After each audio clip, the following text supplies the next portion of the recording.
저희들을 만에 하나 천에 하나 골라 뽑아주시고 주 예수 그리스도의 그 크신 은혜를 입혀주시겠어. 구원하여 주시고 구원받고 하나님의 자녀되고 주의 권세로 주의 일하는 복음의 일꾼으로 세워주심을 감사합니다. 올해도 복음을 듣고자 하는 많은 사람들에게 복음을 전파하고 증거함으로 많은 사람들이 구원받고 하나님을 찬양하고 섬기는 귀한 일에 쓰임받도록 저희들을 이끌어 주시고 성령이 기름 부어 주옵시사 이 역사를 충성되이 감당하여 주께 영광을 돌릴 수 있게 하옵소서. 예수님의 이름으로 기도합니다. 아멘. 하나님 말씀 로마서 9장 1절에서 13절을 보겠습니다.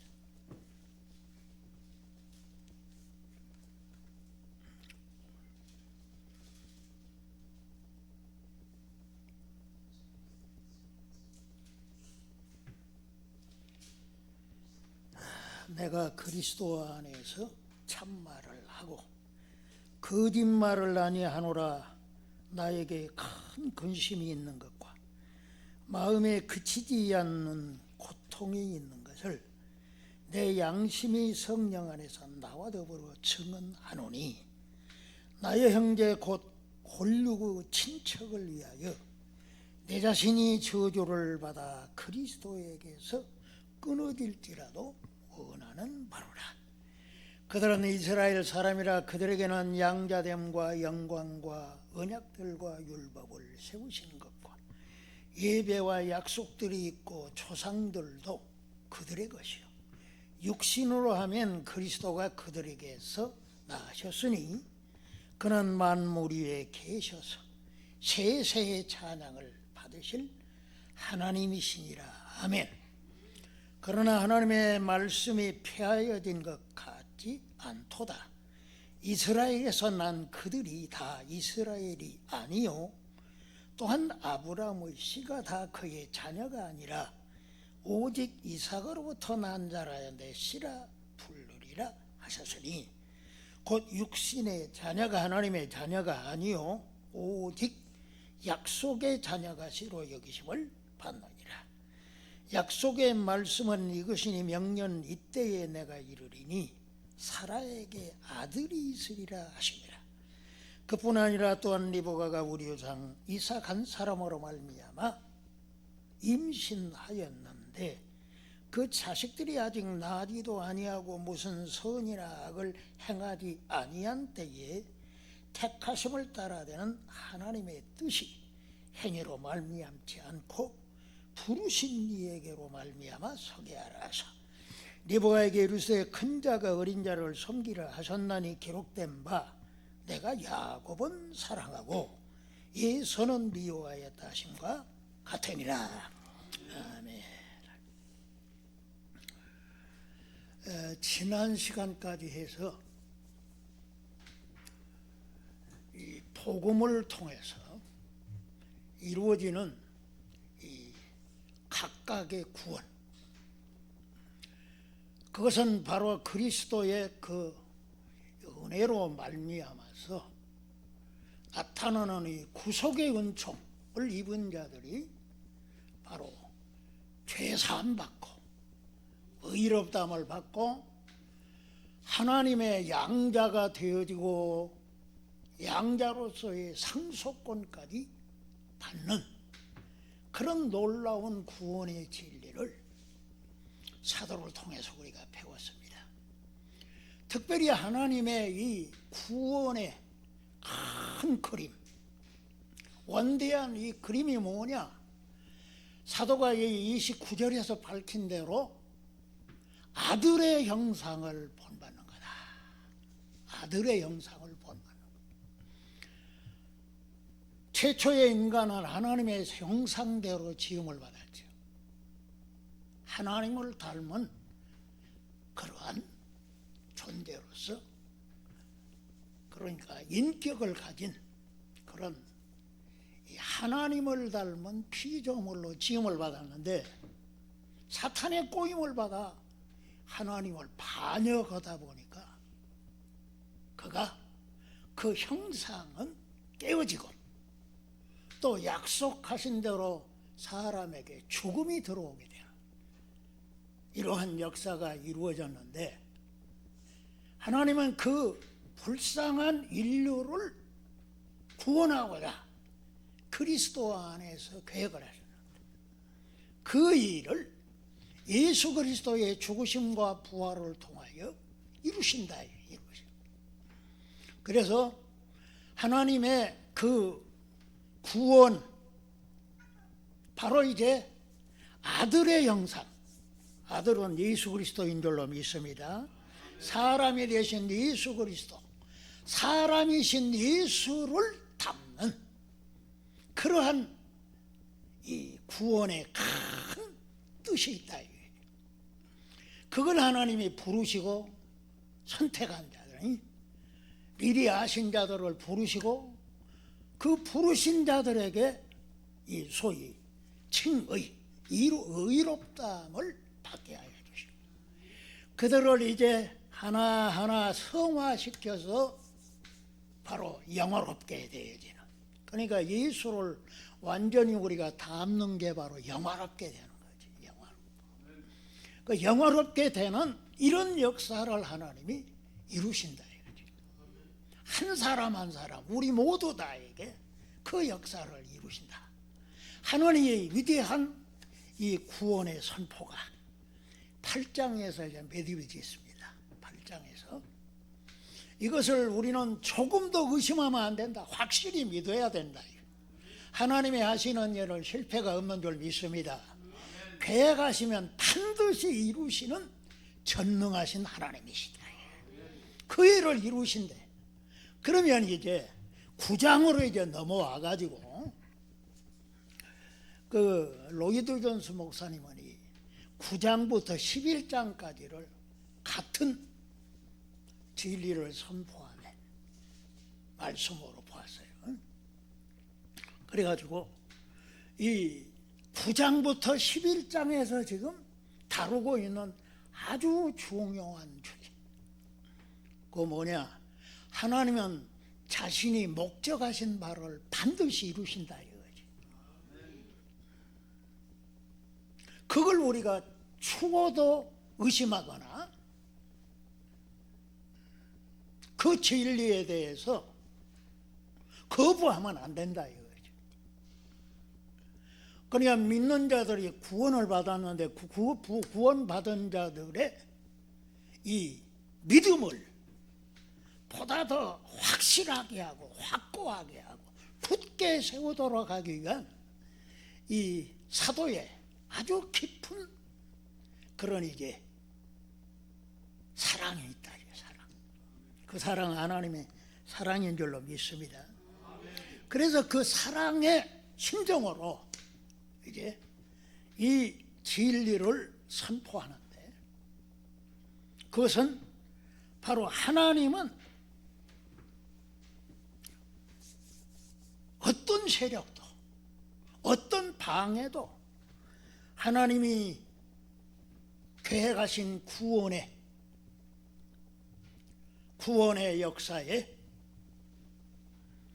이 방해가 있다 할지라도 확실히 이루어진다 이거죠. 확실히 이루어진다. 그래서 이 사도는 로이 존스 목사님에 의하면 사도는 하나님의 영원하고 영광스러운 일관성을 입증을 하고, 하나님께서 자신에게 대해서 모순되지 않고 자신의 성품과 자신의 위대하고 영광스러운 목적에 어떤 것도 모순되지 않고 일치한다는 것을 보여준다. 이렇게 이제 설명을 해주고 있어요. 그러면 이제 우리가 이 9장부터 11장에서 앞으로 이제 이 말씀을 하나하나 이제 강해를 하겠는데, 거기에 특별히 구장은 뭘 의미하는 거냐? 구장에 제가 볼 때에 구장에서는 특별히 하나님의 주권적인 선택, 이걸 주제로 하고 말씀하고 있다 하는 것을 생각하게 되어지는 거예요. 그러니까 하나님은 우리를 구원함에 있어 절대 실패하거나 포기하거나 그것을 그 계획하신 것을 바꾸는 일이 없이 완벽하게 그것을 이루어가는 데 있어 9장에서는 그걸 어떻게 그것이 가능하냐? 여기 선택 교리다. 선택에 의해서 하나님의 선택에 의해서 그 일을 이루어가기 때문에 완벽하다 하는 것을 말씀해 주고 있습니다. 제가 이 9장을 좀 분해를 해봤는데 1절부터 5절까지는 바울이 이제 서론적으로 자기 심정, 자기가 갖는 그러한 심정을 토로하고 있습니다. 특별히 유대인들을 향해서 사실상 유대인이 바울처럼 자기 민족으로부터 미움을 당하고 또 죽을 고비를 수없이 넘기고 그러니까 이 자기 민족으로부터 그렇게 미움을 당하고 이 원수 취급을 하는 그런 사도가 없어요. 그렇게 여러분 사도행전을 읽어보면 잘 알겠지만 바울처럼 자기 민족으로부터 박해를 당하고 고통을 겪은 사람이 없어요. 그렇게 자기를 못 죽여서 안달이나 있는 그런 자기 민족을 향해서 갖는 그런 심정을 토로하고 있습니다. 그리고는 이 소위 이제 선택의 원리, 이것을 바로 이 6절부터 13절께서 말씀해주고 있고 또 14절에서 24절까지는 그 선택에 대한 진리를 반대하고 거부하는 그런 자들을 향해서 변호하고 변증하는 일을 14절부터 24절까지 하고 있고 그리고 이제 25절에서 29절에는 자기가 이 가르치고 말씀하고 있는 그 선택에 대한 주제를 확증하고 그것을 분명히 하는 일을 바로 구약 성경을 통해서 하고 있는 것을 볼 수가 있고 마지막으로 이제 30절에서 33절까지는 그 선택에 대한 진리를 적용을 하는 그런 면을 보여주고 있다고 저는 생각하고 있습니다. 그러면 오늘 이 시간에는 이제 그 바울이 가지고 있는 자기 이 심정, 이것을 어떻게 토로하고 있으며 왜 그걸 하고 있냐 하는 것을 생각해 보고자 하는 것입니다. 사도는 1절에서 이렇게 말합니다. 내가 그리스도 안에서 참말을 하고 거짓말을 하냐. 내가 말하는 것은 진짜야. 이 진짜를 뭘로 변호하냐? 내 양심에 하고 또 양심에 성령으로 성령을 보증으로 해서 내가 말하고자 한다 이거지. 그러니까 자기의 진실성을 여기에서 나타내주고 있고 2절에 이제 3절에 와서는 그러한 진실한 자기의 심정을 이제 내 보이는데 그것은 내가 내 민족, 내 유대인들을 향해 갖는 그 큰 사랑, 그것을 표현하고 있습니다. 3절에 나의 형제 곧 골육의 친척을 위하여 내 자신이 저주를 받아 그리스도에게서 끊어질지라도 원하는 바라. 여러분, 그리스도에게서 끊어진다는 건 뭡니까? 멸망이요. 그건 망하는 거예요.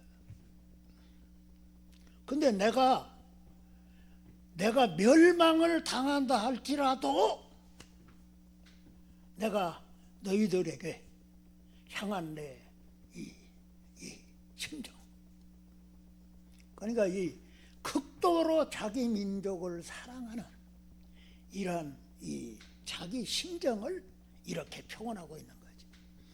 여러분, 우리가 그리스도 안에 있으면 구원이지만 그리스도 밖에 있으면 멸망입니다.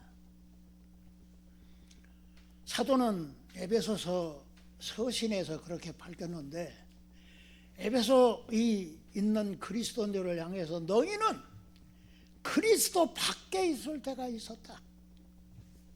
그리스도 밖에.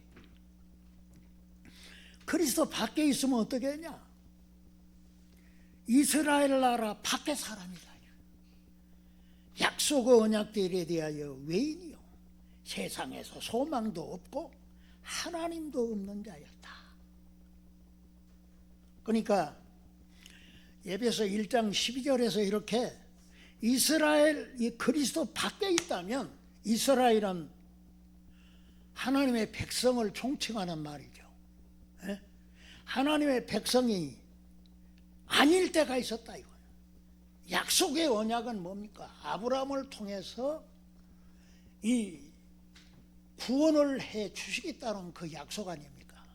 그 약속에 대해서 너희는 외인이었다 이거지. 외인. 그러다 보니까 아무 소망도 없고 하나님도 없는 자였다. 이게 그리스도 밖에 있는 사람들의 처지입니다.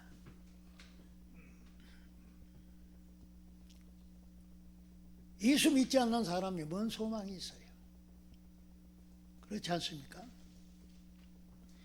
그리스도 밖에 있는 사람들은 소망이 없죠. 예수님이 우리 소망인 줄 믿습니다. 그리스도께서 우리의 소망이시죠.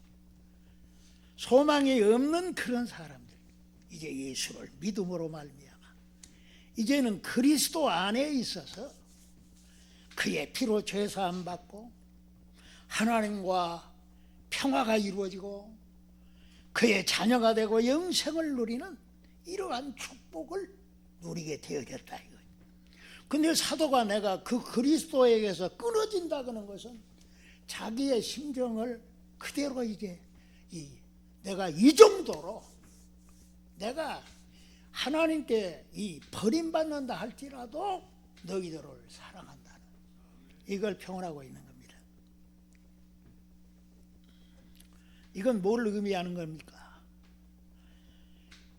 사도는 이미 그 유대인들의 이 실상 그것을 고발한 적이 있죠.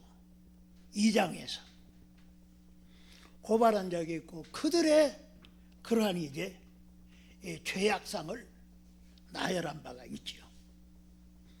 그런데 그들을 향해 갖는 나의 너희를 향한 사랑이 얼마나 크다는 것을 이렇게 표현하고 있는 거죠. 다른 말로 바꾸면 너희들이 구원받기를 내가 얼마나 간절히 원하고 있는지 모른다 하는 그러한 이 표현인 것이죠. 여러분, 구원받은 사람들의 갖는 심정이 뭡니까? 내 나라, 내 민족, 내 가족, 내 친지들이 나처럼 구원받기를 원한다. 이 구령의 열정을 갖는 거죠. 구령의 열정. 모세도 그와 같은 심정을 가졌음을 우리는 알 수가 있습니다. 우상을 만들어 금송아지 만들어 거기서 축제를 벌이고 하나님을 반역하는 그러한 그들을 향해서 노하실 때 하나님 그들을 사해 주시고 구원해 주시기를 간절히 바라면서 만일 그렇지 않사오면 주의 기록하신 책에서 내 이름을 지워 주옵소서. 이렇게 간절히 이 간부했던 것을 우리는 볼 수 있습니다.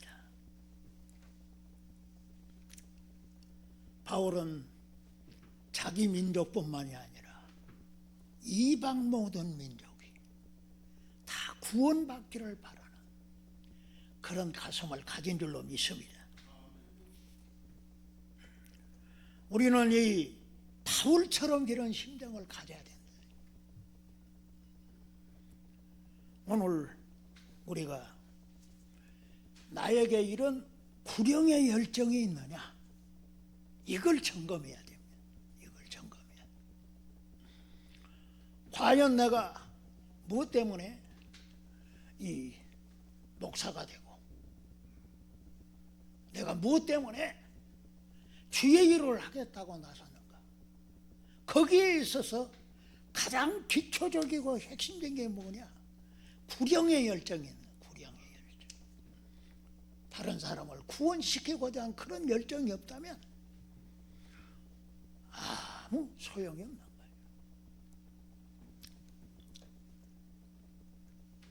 사도는 그 유대인들이 얼마나 큰 특혜를 받았고 큰 특권을 받았음에도 불구하고 자기를 구원하러 오신 메시아가 오매 한 사람도 영접해 주지 않았고, 마침내 그 예수 그리스도를 십자가에 못 박아 죽이는 이러한 무지막지한 범죄를 행사했다 이거죠. 사도는 유대인들을 향해서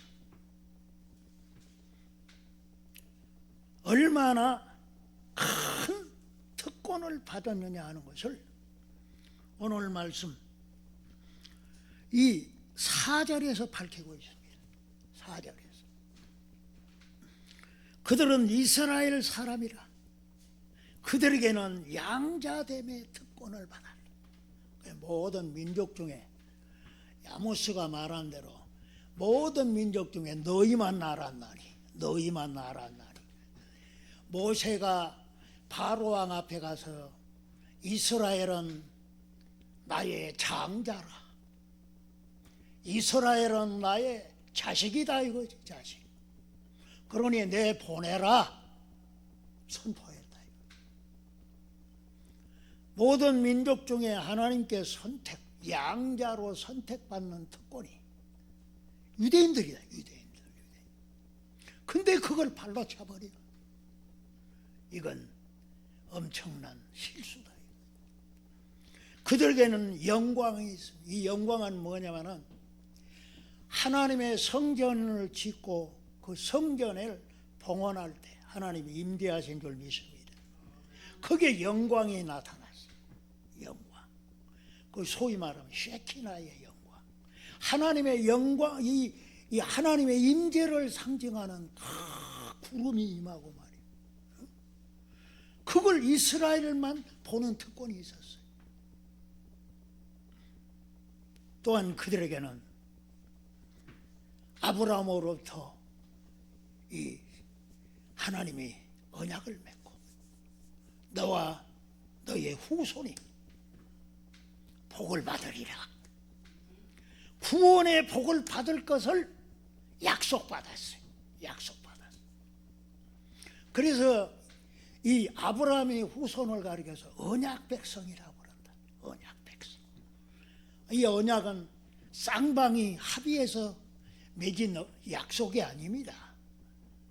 그것이 아니라 하나님이 아브라함에게 일방적으로 약속하신 거예요. 사람이 지킬 수 없는 그런 이제 약속이란 말이죠. 그걸 소위 언약이라고 그럽니다.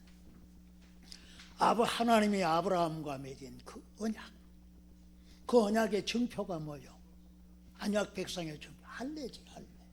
할례를 받도록 해서 언약 백성이라는 것을 보여주었다. 또한 그들은 하나님의 율법을 받은 줄 믿습니다. 모세가 시내산에 올라가서 바로 두 돌판에 십병음을 받고 그 십병을 이 중심으로 되어지는 그런 율법의 가르침을 받았다. 그게 유대인들에게 주어져 가지고 너희들이 지키겠느냐 하니까 다 아멘 들었어요. 우리가 지키겠습니다. 그런 특권이 있다. 그들은 레위기서를 통해서 이렇게 나를 섬겨라. 그 예배 방식을 하나님이 가르쳐주면서 하나님을 반역하고 범죄했다 할지라도 바로 이제 그 제물을 통해서 사함받는 그러한 길을 가르쳐주고 하나님을 이렇게 섬겨라 예배 방식을 가르쳐주고 또 수많은 약속들을 주신 줄로 믿습니다. 유대인들이 받은 그 약속이 언약은 총괄하는 거. 약속들은 이제 수많은 약속들이 하나님의 너희는 바로 이 가나안 땅에 들어갈 것이다. 할렐루야. 그래서 너희는 나만을 섬기고 거기에서 길이길이 살 수 있는 그런 이 가르침들을 다 주고 그 특권을 누리게 했다. 더 나아가서 가장 중요한 게 뭐냐면 조상들, 아브라함이 믿음의 조상이잖아요. 아브라함을 위시해서 거기에 태어난 그런 이제 기라성 같은 그런 믿음의 용장들이 있다 이거지. 다윗이 얼마나 위대했습니까? 삼손이 얼마나 큰 위력을 발휘하고 엘리야, 수많은 이 선지자들, 자랑할 만한 그런 조상들을 너희들은 가지고 있지 않느냐. 거기에서 클라이막스가 뭐냐? 바로 이 예수 그리스도, 하나님의 아들이신 예수 그리스도가 너희 민족 중에 태어났다 이거지. 너희 민족. 우리가 이 로마서 1장에서 살펴본 대로 그가 육신으로는 다윗의 혈통에서 났다. 하나님이 사람이 되는 이 엄청난 이러한 일이 바로 이 유대 민족, 유대 가문의 다윗의 가문에서 이 역사가 이루어졌다 이거지. 이런 엄청난 특권을 유대인들이 누린 줄로 믿습니다. 그럼에도 불구하고 하나님을 반역하고 대적하는 일에 앞장을 섰다 이거지.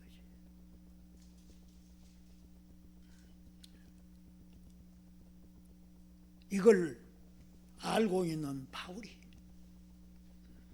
나에게 큰 근심이 있고 쉬지 않는 이런 고통이 있다. 그들은 교만했고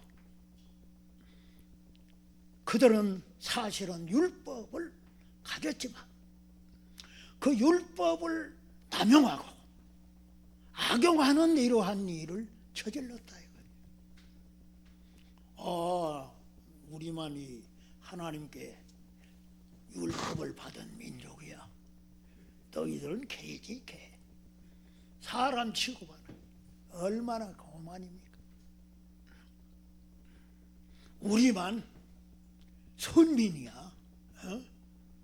너희들은 잽이 안 되지. 그들은 율법을 받아서 지켰냐? 주님이 보실 때 너희는 율법을 지키지 않을 뿐만 아니라 그걸 악용을 했다. 악용을 했어. 하나님의 말씀은 우리에게 남용되면 안 됩니다. 어떤 사람은 하나님의 말씀을 악용을 해. 2단 3단이 나오는 거지. 말씀 가지고 자기들 나름대로 해석을 하고. 하나님의 말씀은 우리의 신앙과 행위에 정확하고 전혀 오류가 없는 이 우리의 법칙이고 규범인 줄 믿습니다. 하나님의 말씀은 바로 이게 이러한 차원에서 이 선용이 돼야 된다. 하나님의 말씀을 내가 수백 번 읽었어. 그러면서 자랑할 게 아니고 하나님의 말씀을 내가 몇 년 동안 배웠는데 그러면서 뽐낼 게 아니다. 뽐낼 게 아니고 그 말씀을 우리의 내 믿음에 그걸 규범으로 삼고 법칙으로 삼아야 된다. 내가 어떻게 행동해야 될 것을 하나님의 말씀에 의존해서 이루어지는 이러한 선용에 있어야지 말씀을 악용하고 그걸 내 기분, 내 사상에 그걸 이제 갖다가 도용을 해가지고 그걸 사용하면 그건 저주받는 거예요. 저주받는.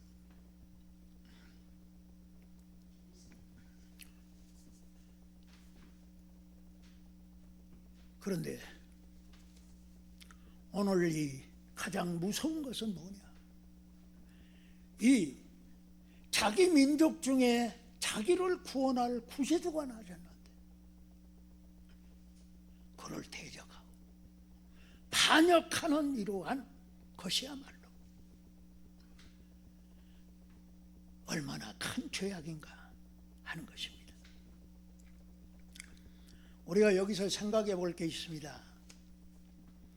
우리는 나에게 이 특혜가 주어지고 나에게 아주 좋은 그러한 이 기회가 주어지고 내 자신이 다른 사람과는 달리 그렇게 이 특혜를 받는 그러한 처지에 있다면 우리는 유대인처럼 되면 절대 안 된다 이거지.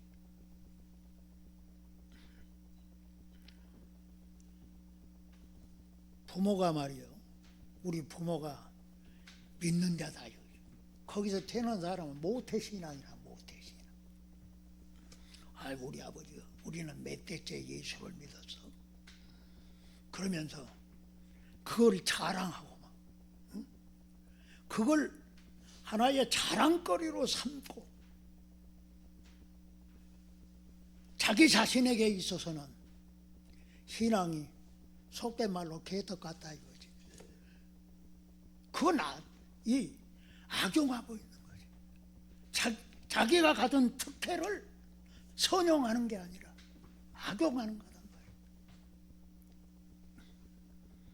훌륭한 목사님 밑에서 말씀을 잘 배우고 신앙생활을 잘할 수 있도록 이끌어주는 훌륭한 분이 나에게 있다. 그러면 자랑이죠.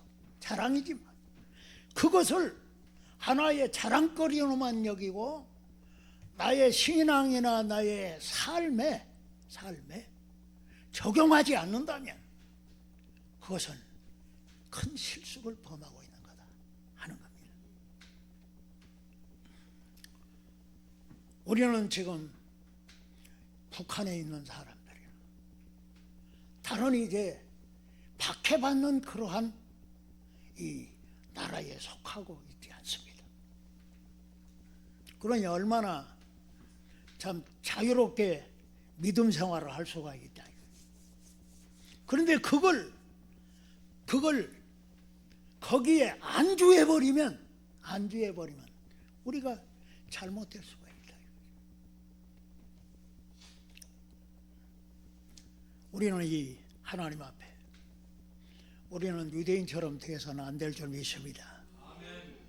나에게 주어진 특혜나 장점이나 나의 좋은 환경 이런 것들을 선용하고 내 자신의 믿음 생활과 나의 삶에 그것을 이 유익한 도구로 삼아야지 그걸 자랑거리로 삼고 그걸 교만해지면 안 된다.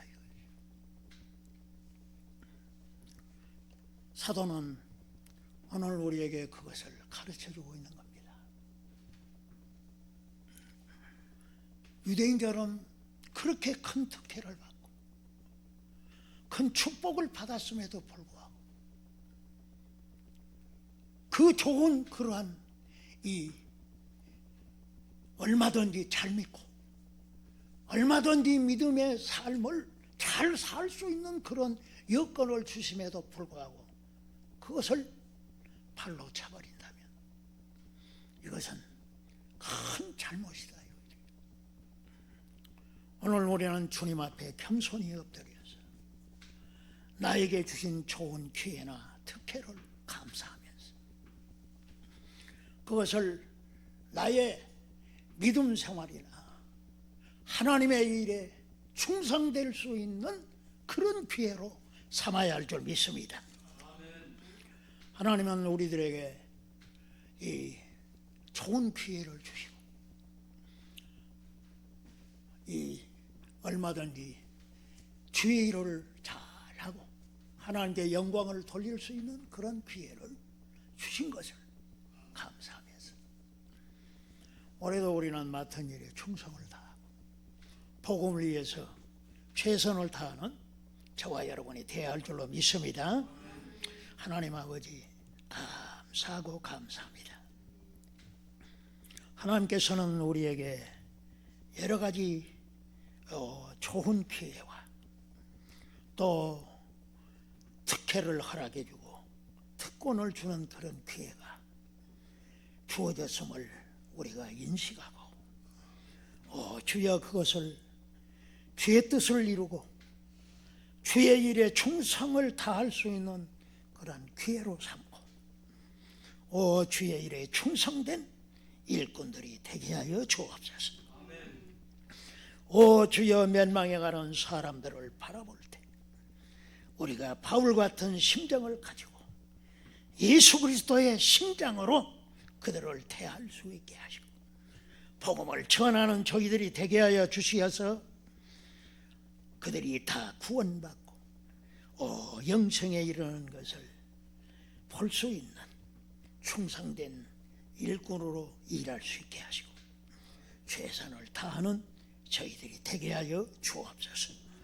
주께서 뜻이 계셔서 이곳에 주님이여 복음을 선포할 수 있는 귀한 자리를 마련해 주셨사오니 주여 이 일에 서는 주여 종들마다 주께서 은혜 베풀어 주시고 주의 복음을 전가하는 일에 충성되게 감당할 수 있게 해주셔서 주님이 이곳을 바라볼 때 기뻐하시고 또 복을 내려주시는 귀한 역사가 이루어지게 하옵소서.